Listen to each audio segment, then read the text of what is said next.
Hello and welcome back for another Torah Tuesday. I'm Dr. Carmen Imes, Associate Professor of Old Testament at Biola University.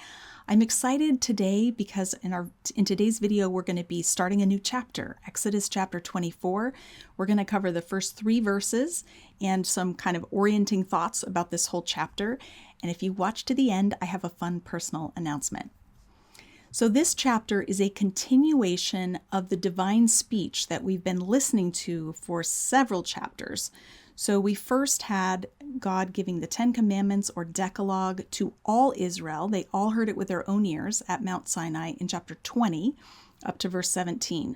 That was followed by announcement of the contents of the covenant scroll given just to Moses on top of the mountain, and he's going to relay that information to the people in this chapter. In the second half of chapter 23, we have specific instructions for the current generation also given to Moses at Mount Sinai and kind of tacked on to the end of the covenant scroll, but they have a kind of expiration date because they're specifically for guidance to get to the promised land. And then what we see here at the beginning of chapter 24 is specific instructions just for Moses that God gives to Moses. And then he comes down the mountain and addresses the people. So in chapter 19, which we talked about months ago, there are 7 descents, 7 times Moses goes down the mountain. In chapter 24, there are 7 ascents, 7 times where the text mentions that Moses goes up the mountain. Now, obviously, what goes up must come down. So in chapter 19, he was not just coming down, he was also going up. And in chapter 24, he's not just going up, he was also coming down. But by framing it in this way, by expressing it in this way, the author of Exodus is underscoring God coming down in chapter 19 and Moses going up in chapter 24. So it's a way of underscoring this sort of increased access to the presence of God. Now, speaking of access, we have in this chapter 3 different levels of access to God's presence. So only Moses is able to go to the top of the mountain. And then partway up the mountain, the elders of Israel and Aaron and his 2 sons, Nadab and Abihu, can go that far. And then the rest of the people are at the base of the mountain. So we have 3 different levels of access to the presence of God. These correspond to 3 levels of access to the tabernacle, which hasn't been built yet or even instructed yet. That's going to come beginning in chapter 25. But once the tabernacle is built, all Israel can come into the courtyard where offerings are given, but only the priest can go into the holy place inside the tent, and only the high priest can go into the most holy place. So there's 3 levels of access with smaller and smaller groups of people that can access the presence of God. Yahweh's presence is simultaneously revealed and hidden. They experience his physical presence on the mountain, but only at a distance. It's only Moses who can go up into the cloud and bask in God's actual presence up close and personal. This is because God is holy and majestic, and so there's a special level of preparation required to be in his presence. Aaron and Nadab and Abihu and the elders have special access, or they can get in closer proximity to God's presence because they are official representatives of the people. It's kind of like a representative democracy. We can't just all waltz into the president's office. We can't just go anytime we want to. Only specially appointed people can approach the president and ask him questions or make requests. But we as citizens of the United States can vote to appoint representatives who then have closer access to the top leaders. There are 70 elders. You're going to hear 70 elders are chosen in this passage to go partway up the mountain, and this probably corresponds to the 70 descendants of Jacob who go down to Egypt. So there's a kind of fitting correspondence. Those who went down to Egypt have now come out, and we need 70 representatives so that the entire kingdom, the entire nation of Israel is represented. Okay, without further ado, let me read to you these first 3 verses and then I'll make a few more comments. I'm reading from my translation from the Hebrew. Exodus chapter 24, verses 1 through 3. Now to Moses he said, "Ascend to Yahweh, you and Aaron, Nadab, and Abihu, and 70 of the elders of Israel, and bow down from a distance.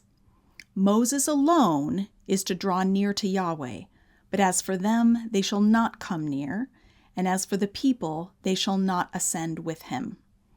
So Moses went and recounted to the people all the words of Yahweh and all the decisions. All the people answered with one voice, saying, "All the words that Yahweh has spoken, we will do."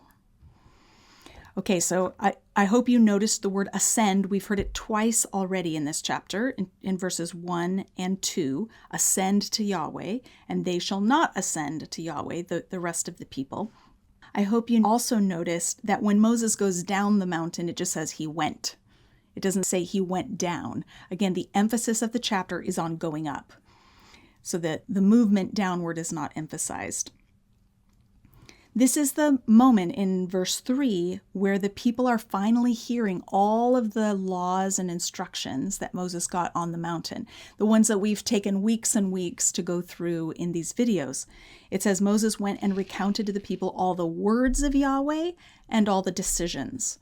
That's the Hebrew word devarim, which is what the 10 Commandments are called, the 10 words. And all the decisions, the mishpatim, that's a word that kind of summarizes all the content of the covenant scroll. This is what Yahweh has spoken, and Moses has the job as mediator of taking those words and faithfully relaying them to the people who've been drawn into covenant with Yahweh. Notice that they are all in.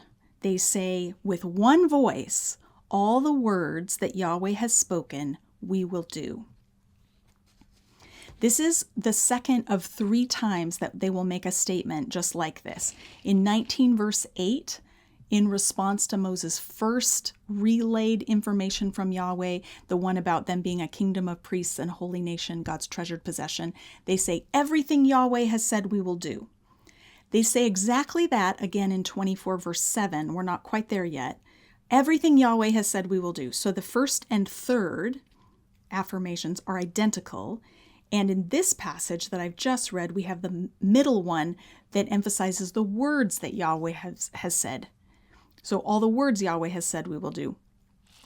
This tripartite or triple affirmation indicates that Yahweh is not foisting upon the people something they're unwilling to receive.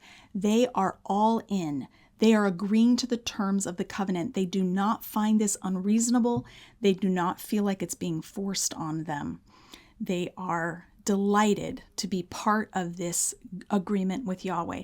Now, as we will see as time goes on, it doesn't take them very long to renege on this promise. But at first, they are all in and they agree. That's an introduction to chapter 24. We have lots more to talk about, but I wanted to reserve a little bit of time for a fun announcement.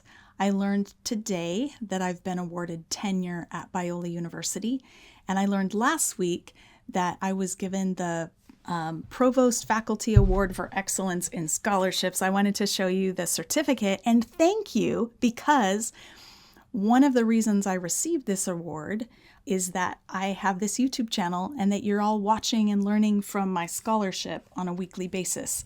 I'm so grateful to be at a university that values public scholarship, that values taking things that are in all these books behind me and translating them to those who are not able to attend university or seminary. So thank you for watching. Thank you for making my job extra fun as I can take what I'm learning and pass it along to you. I'm so overjoyed to be able to continue to do this for years to come with the support of Biola University. If you love what is happening on this channel and you want to dig deeper, we would love to have you come study with us at Talbot. If you're an undergraduate student, we have majors in Bible theology and ministry and also in apologetics. And if you're a graduate student, if you already have an undergraduate degree, we have lots of different graduate level seminary degrees. available here, and I get to teach a class on the Old Testament every third semester at the grad level. So this fall, I'll be teaching a class on, it's a theology of Exodus. It's an Old Testament seminar, theology of Exodus, where we're going to focus in on the tabernacle. So that as I'm working on my commentary on Exodus and producing videos for you, I'll also be working through it with students. That class is available in person and online simultaneously. So if you want to join us, you can join us from anywhere in the world. I'll put a link in the description below so that you can find out how to be in on that. Have a great week.